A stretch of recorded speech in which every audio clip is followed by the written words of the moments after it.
எல்லாருக்கும் வணக்கம். எங்கே ஆரம்பிக்கிறதுன்னு தெரியல.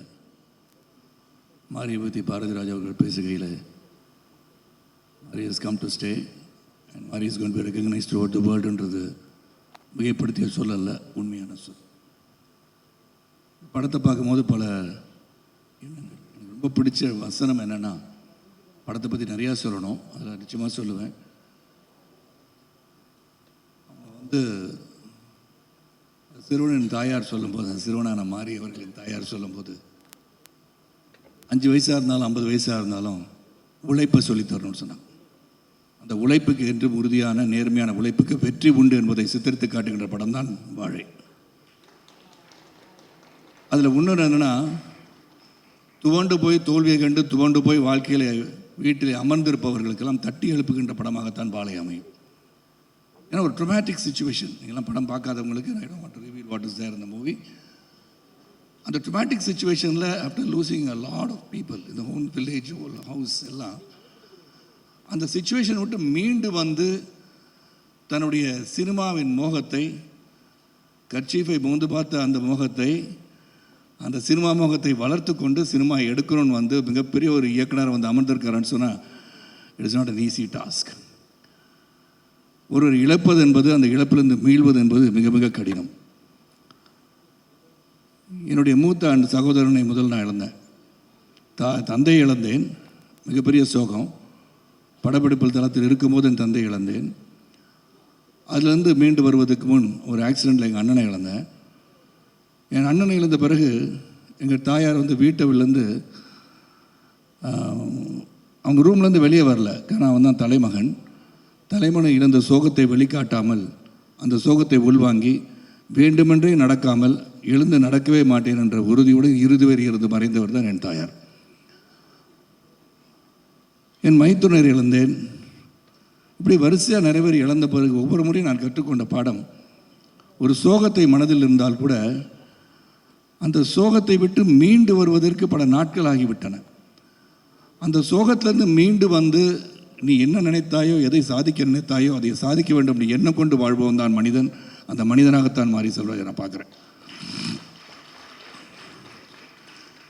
ஏன்னா பல பேருக்கு இந்த படம் வந்து ஒரு பாடமாக தான் அமையும். ஏன்னா வாழ்க்கையில் என்ன பார்த்திங்கன்னா, நான் வந்து ஒரு வசதியான குடும்பத்தை சேர்ந்தவன் நான் அல்ல. பார்க்குறதுக்கு பால்மேன் ஷர்ட்டு போட்டு இன்றைக்கி நிற்கலாம். ஆனால் அதுக்கு பின்னாடி எவ்வளோ ஒரு வழி இருந்திருக்கின்றதை தைரியமாக சொல்லியிருக்கின்ற மாரி செல்வராஜுக்கு என்னுடைய வாழ்த்துக்கள். இங்கே இருக்க பல பேரும் அப்படி தான் வந்திருப்போம். உழைப்பு ஒன்றே நம்பி, அந்த உழைப்புக்கு உறுதியான நேர்மையான உழைப்பு இருக்கும்போது வெற்றி கிடைக்கும் நம்பிக்கை அடிப்படையில் வந்தவர்கள் தான். பிஎஸ்சி கணிதம் படித்தாலும் முதல்ல எனக்கு கொடுக்கப்பட்ட வேலை வந்து சைக்கிளில் போய் தெருத்துருவா பேப்பர் போட்டவன் தான். நான் வானத்திலிருந்து குதிச்ச நட்சத்திரம் கிடையாது. ஆனால் அந்த உழைப்பு உறுதியாக ஒரு சினிமாவுக்கு வரணும்னு சொல்லி, அந்த சினிமாவுக்கு வர வேண்டிய கட்டாயம், அப்புறம் வந்து நான் நிலைச்சி நிற்கிறேன்னு அது காரணம் ஒன்று உழைப்பு. அந்த உழைப்பு தான் இந்த படத்தில் காட்டப்பட்டிருக்கு. இதில் நடித்த 2 சிறுவர்கள், இதில் பல stages of his life has shown. இந்த பயோபிக்னு சொல்லும்போது, thanks to Hotstar for taking this subject and bringing it to life and reality. ஏன்னா ஒவ்வொரு பருவத்தை வந்து நான் வந்து மாறிட்டு வந்து படம் பார்த்து வந்தோன்னு சொன்னேன். எல்லாருக்குமே, என்னை உள்பட, பள்ளிக்கூடத்தில் வந்து படிக்கும்போது 8ஆம் கிளாஸ்லேயே ஒரு டீச்சரை லவ் பண்ணவன் தானா. அது டீச்சர் லவ் பண்ணதும் காப்பியில் போயட்டிக்கா there is some interest in that teacher என்பதை ஒரு சிறப்பாக காட்டியிருப்பது தான் மாரி. ஏன்னா அந்த கர்ச்சீஃபை கொண்டு போயிட்டு அப்புறம் உண்மை நிலையை உணர்த்த வேண்டும் என்று சொல்லி, நான் உங்கள்கிட்ட நான் எடுத்தது உங்கள் கர்ச்சீஃப் தான் சொல்லி திருப்பி போய் கொடுக்கும்போது, அவங்க அதை கொடுத்தவன அந்த சிறுவனின் முகத்தில் இருக்கிற மகிழ்ச்சியை பார்க்கும்போது, இதெல்லாம் வந்து nuances of happiness during school days. இதெல்லாம் வந்து ரொம்ப சிறப்பாக காமிச்சிருக்காரு. பல விஷயங்கள் சொல்லிகிட்டே போகலாம். மாரி மதராக நடிச்சிருக்கோம், எக்ஸ்ட்ராடினரி பர்ஃபார்மன்ஸ். உண்மையை வந்து வாழ்ந்திருக்காங்க தான் சொல்லணும். எல்லாத்தோட இறுதி காட்சியில் பசி ஒரு மனிதனை எங்கே கொண்டு போய் சேர்க்கிறதுன்னு ஒரு காமிச்சிருந்தார். இந்த பசின்றது காலையிலேருந்து சாப்பிடல, வேலைக்கு போன அம்மா சொல்லியாச்சு, காலை உணவும் தந்திருக்கிறேன், மதிய உணவும் தந்திருக்கின்றேன், நீ வரும்போதும் உணவு அந்து விட்டு வா என்று சொல்லி 3 சட்டி கொடுத்து அனுப்பிச்சிடுறாங்க.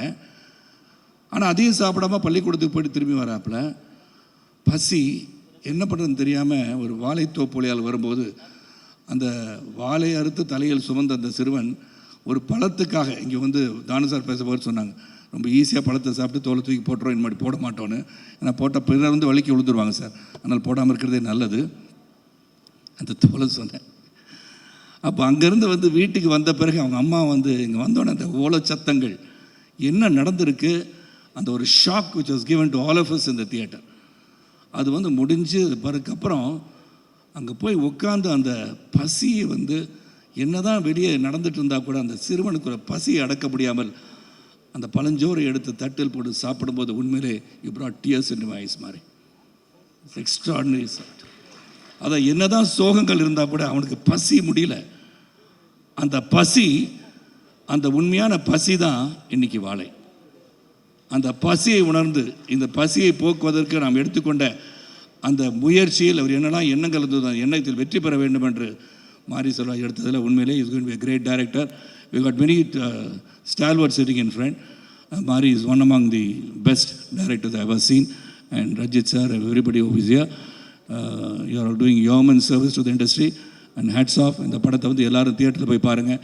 அண்ட் ஒன்றே ஒன்று தான், உழைப்பு, உறுதி, நேர்மை இருந்தால் வெற்றி நிச்சயம் என்பது உறுதி. நன்றி, வணக்கம். Thank you so much, sir.